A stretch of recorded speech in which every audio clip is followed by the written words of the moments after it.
Hello everyone! Welcome na naman dito sa aking YouTube channel. And alam nyo ba, may isang loan app ako na na-download. And medyo matagal yung loan app na ito ha. Pagka-open ko ng app nila, pwede daw umutang ng hanggang 10,000 pesos instant disbursement. Totoo ba? Instant disbursement talaga. Fast approval daw itong loan app nila. Kaya naman, syempre, ura-urada, ay, dinownload ko na naman yung app nila para masubukang umutang at makita nyo nga din kung paano magpapautang yung loan app na ito. So by the way, ito nga pala yung CashGuard, diba? I'm sure marami na sa inyo yung nakapag-try na umutang nga dito sa CashGuard. Pero para sa mga bago na wala pang idea kung paano magpautang yung CashGuard, sana panoorin nyo yung buong video na to bago nyo pa i-download. Okay. Pero bago ang lahat mga ka-Instar-View, share ko nga lang sa inyo itong damit na gamit ko ngayon. And kung mapapansin nyo, may nakalagay na yan na Instar-View, Facebook, TikTok, and YouTube. So by the way, pinakustomize ko yung damit na ito sa isang Shopee store. Kaya naman kung gusto nyo din na magpa-customize ng damit, lalong-lalo at magdi-December na at baka gusto nyo lang na magkaroon kayo ng same-same na design na damit na gagamitin nyo ngayong Pasko bilang isang pamilya, abay, i-check nyo na yung mga store nila dyan sa baba or makikita nyo dyan sa baba. Then, i-click nyo nga lang yan para ma-route nga kayo sa official Shopee store nila. So, going back mga ka-Instar-View, ang pag-uusapan nga natin na itong CashGuard, diba? CashGuard Easy Cash Online. Under nga daw ito ng Hyberspark Tech PH Lending Inc. So, meron itong 4.5 na star. At kung mapapansin niyo sa odds nila, 60,000 pesos daw yung pwedeng utangin 3 minutes. Safe and certified nga daw yung loan app na ito. So, bago ko utangan ngayon, siyempre check muna ulit tayo kung ano nga ba yung reviews ng mga nakakapag-try ng umutang dito. Like sabi nung isa at first, I thought this was one of the best loan apps I had installed. They approved my loan for 3,500 but I only received 2,100. Now, they're asking me to repay the full 3,500 within just 7 days without giving me any options to choose the repayment terms. I'm very disappointed. Ang napaka-short term lang din at mataas yung mga fees nila. Next, worst experience ever. Borrowing is easy but even after paying on time, I still got harassed and threatening SMS even after 10 a.m. They even contacted my references, which is unprofessional and a violation of privacy. Repayment is only 7 days, mga ka-Instar-View. I applied for one loan but it became 3 and I received only half of the amount requested, yet they demanded full repayment with very high interest. At sabi pa nung isa, my loan was 4,000 and only get 2,800. Akalain mo yon? The repayment day is only 7 days with the full amount of 4,000. Grabe ha, matataas yung charges na naman daw or yung fees nitong loan app na ito at napaka short term lang kasi 7 days pero gayon pa man ay susubukan ko pa rin na utangan. Pero bago ngayon, check ulit natin itong app nila sa SEC kung registered nga ba ito, di ba? Kasi yung ibang mga nagawan ko ng aking honest review, may mga hindi pala registered sa SEC pero nag-ooperate. May mga iba naman na may issue sa SEC pero nag-ooperate. Pero ito nga daw ay registered sa Securities and Exchange Commission at meron itong secondary license details. Ibig sabihin may authority sila para makapag-operate nga, para magpautang. May mga gustong i-access na naman yung loan app na ito kapag i-open nyo nga. At ito hanggang 10,000 nga yung pwedeng mautang. Nakakaloka itong mga ka-Instar-View ha. May nakalagay na new plan 6,000 to 24,000, Cash H or Cash Plan H 2,000 to 8,000, Cash Plan Y, 2,000 to 8,000, Cash Plan L. Ano ba? Medyo marami itong offer nila at puro evaluation yung nakalagay. Cash Plan G, 2,000 to 2,800.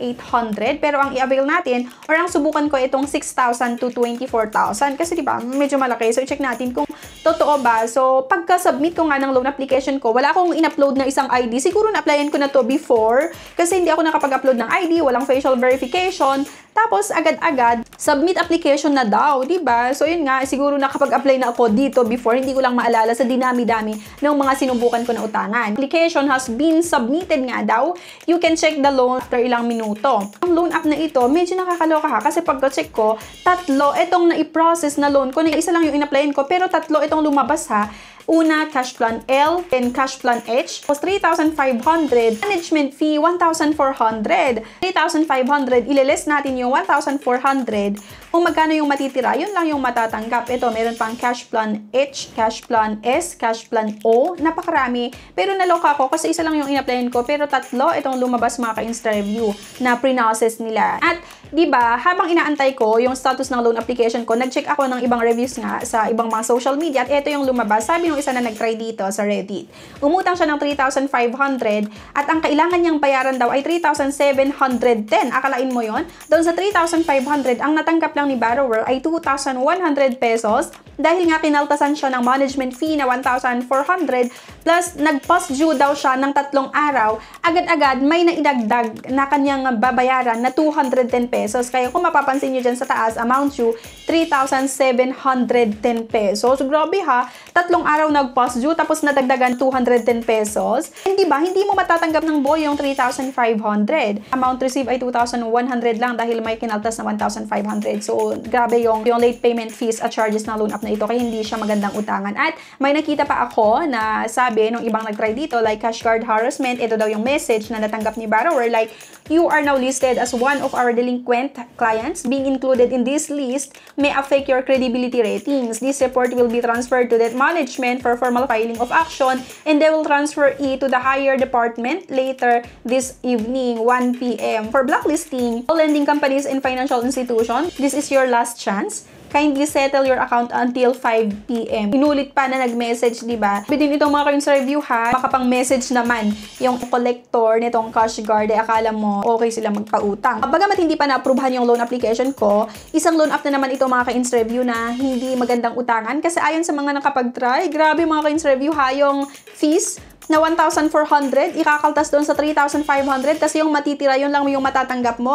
Plus, yung isa nga, na nag-try ng utang dito, nag-past due siya ng 3 araw, agad-agad may naidagdag na 210 pesos doon sa babayaran niya. At ito pa, isang harassment daw or message from cash guard collector like, hoy, mag 1 p.m. na, wala pa din ang bayad mo. Abuso na yan, masyado ginagawa mo, huwag mong antayin, kumilos kami ngayon para lang mapuwersa ka sa dapat mong bayaran. Modus ka, i-ready ko tong picture at ID na sinend mo sa amin, sige, paghandaan ko, pagpo-post sa'yo, diba? Sabi pa ha, nag-picture ka lang, nakautang ka na, kampante ka na, wala pang nangyayari sa account mo, hintayin mo yung picture na pinasa mo dito, sisiguraduhin ko na yun yung magiging dahilan ng pagkasira ng pangalan mo sa gagawin namin sa'yo. Or manloko ka na, sinungaling pa, magbayad ka. Harassment na talaga itong ginagawa nila ha. Lalong-lalo kung due date mo pala ngayon, tapos ganun na sila makapag-message sa'yo. Kaya nga mga ka-interview, isang loan app na naman na hindi ko nire-recommend sa inyo. Hindi ako responsible sa bawat desisyon na gagawin nyo after nyo na mapanood nga yung buong video natin. So, ang sa akin lang, magbigay ng babala.